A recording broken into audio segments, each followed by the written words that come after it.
Yes hello class 12 MB board account chapter 7 और आज इसका सेकंड क्लास है चैप्टर 7 की। राइट, हमने इसके पहले वाले पार्ट 1 में हम लोगों ने कंपनी का मीनिंग समझ लिया था। राइट, कंपनी क्या होती है और कैरेक्टरिस्टिक देख लिए थे। राइट, आज का सेशन भी काफी लंबा होगा क्योंकि इसमें हम लोग काफी थ्योरी कंप्लीट करने वाले हैं। ध्यान से सुनो, सारी आईएमपी थ्योरी ही बताने वाला हूँ।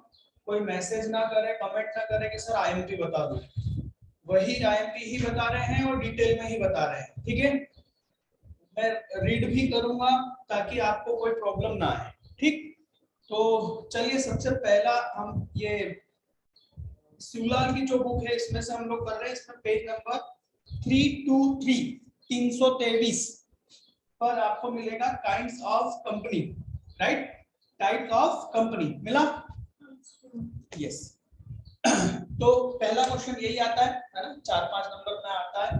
अभी 4 नंबर में आता है नहीं आता है, 4 नंबर के आसपास का आएगा, है ना। क्या कंपनी के टाइप्स। अब आप यदि इसको देखोगे तो बहुत सारे टाइप्स, 4 नंबर पे 5 नंबर पे इतने सारे तो सब नहीं लिखेंगे, है ना, कुछ चीजें ही लिखेंगे। हालांकि इस टाइप के क्वेश्चन में वो बता देते हैं कौन कौन सी कंपनी को एक्सप्लेन करना है।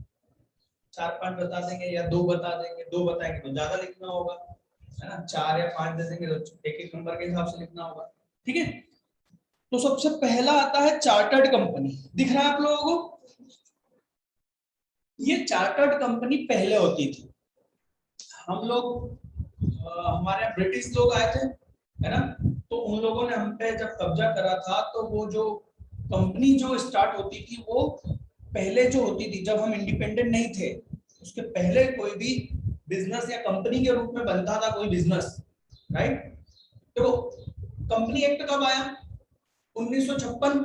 याद करो, मैंने बताया था। अभी 2013 जरूर चल रहा है, अभी नया वाला एक्ट चल रहा है 2013 वाला, पर उसके पहले कौन सा था? 1956। तो 56 के पहले क्या था? 56 के पहले कोई राजा महाराजा अपने अधिकार से किसी कंपनी को रजिस्टर्ड करता था। राइट, कौन परमिशन देता था? क्योंकि पहले तो इंडिया कुछ था ही नहीं ना, पहले तो राजाओं की रियासतें होती थी, एरिया, राइट, क्षेत्र, स्टेट। तो वो अपने स्टेट में कोई कंपनी को, किसी बिजनेस को, बड़े बिजनेस को काम करने की जब परमिशन देते थे तो वो अपने अधिकार से देते थे। राइट, तो वो अपनी सील साइन लगाते थे, तो उस टाइप की कंपनी चार्टर्ड कंपनी कहलाती थी। ठीक है, जैसे ईस्ट इंडिया कंपनी सुना है, तो उस कंपनी को इंग्लैंड की महारानी ने उसको परमिशन दी थी। राइट, क्लियर है? इसको मैं रीड नहीं करूंगा ना, ये वैसे ही है। स्टैच्यूरी कंपनी, राइट, स्टैच्यूरी मतलब वैधानिक। ठीक है, हिंदी में इसको वैधानिक बोलते हैं, कानूनी। ठीक है, statutory company are those companies में पहले रीड भी इसलिए करूंगा कि जहां पर एक्चुअल में ना, आप जानते हो कि मैं पहले किसी चीज को एक्सप्लेन करता हूं फिर मैं बोलता हूं आप रीड करके देख लो, पर यहाँ पर हम थोड़ा सा उल्टा चलेंगे। यहाँ पर मेरे को वर्ड टू वर्ड एक्सप्लेन करना पड़ेगा क्योंकि यहाँ पर कुछ नए वर्ड्स आएंगे जिनका मीनिंग आप लोगों को नहीं मालूम, तो मैं लाइन टू लाइन एक्सप्लेन करते जाऊंगा कि इस वर्ड का मीनिंग ये है। ठीक है, स्टैच्यूरी मतलब कानूनी, है ना। Statutory companies are those companies which are formed under specific act of central or state government. Bank, कोई सी भी बैंक जो है वो कंपनी तो है ही है, बट उसके लिए एक अलग से लॉ बनाया जाता है। ठीक है, बैंकिंग एक्ट अलग है। राइट, इलेक्ट्रिसिटी कंपनी जो होती है बिजली की, ये अलग एक अलग एक्ट में बनी है। कंपनीज एक्ट 2013 या 1956 में ये नहीं बनी है, इनके लिए अलग से ही सेंट्रल गवर्नमेंट या स्टेट गवर्नमेंट ने अलग से क्या बना रखा है, एक कानून बना रखा है, तो ये अपने कानून के अंतर्गत बनती है। इस कंपनीज एक्ट को छोड़कर कहलाएगी ये भी कंपनी ही, बट ये स्टैट्यूटरी कंपनी कहलाएगी। ठीक है, जैसे एसबीआई, एसबीआई एक अलग ही एक्ट में रजिस्टर्ड है। ठीक है, फॉर्म मतलब बनी है, right. form under specific act of central and state government. These companies are not required to prepare article of association and memorandum of association. Sir ये क्या बोला है, बहुत खतरनाक बोला है ये बेटा, ध्यान से समझो।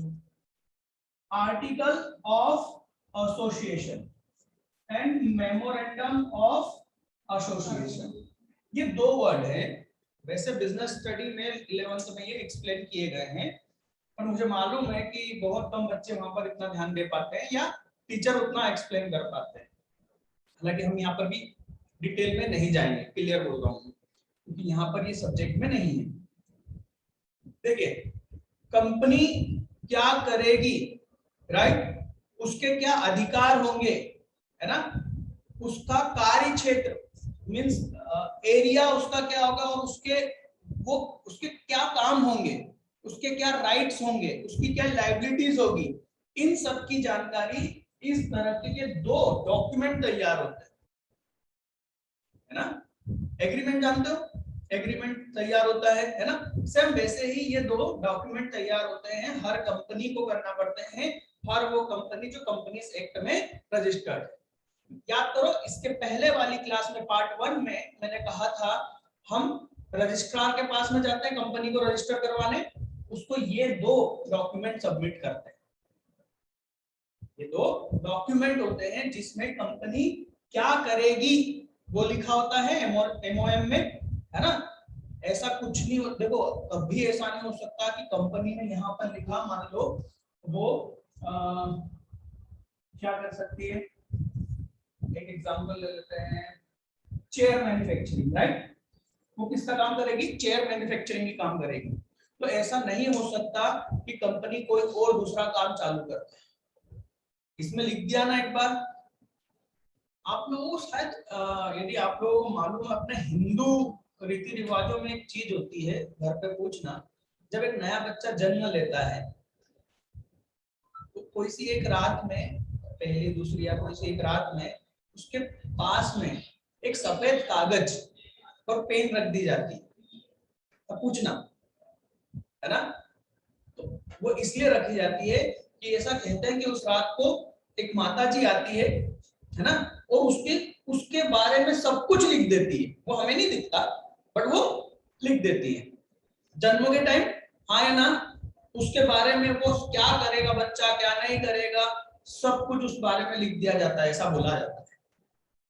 पूछना जरा, ये है ना, बहुत जगह मैंने पूछा भी है कि सब जगह के एरिया में ऐसी कुछ ना कुछ छोटी छोटी रिवाज है, सेम वही है। ये किसका जन्म हो रहा है, कंपनी का, तो हम ये कागज में सब कुछ उसके अधिकार वगैरह सब कुछ लिख के रजिस्ट्रार के पास दे देते हैं कि साहब ये कंपनी ये करेगी, ठीक। उसके राइट्स, उसकी ड्यूटीज,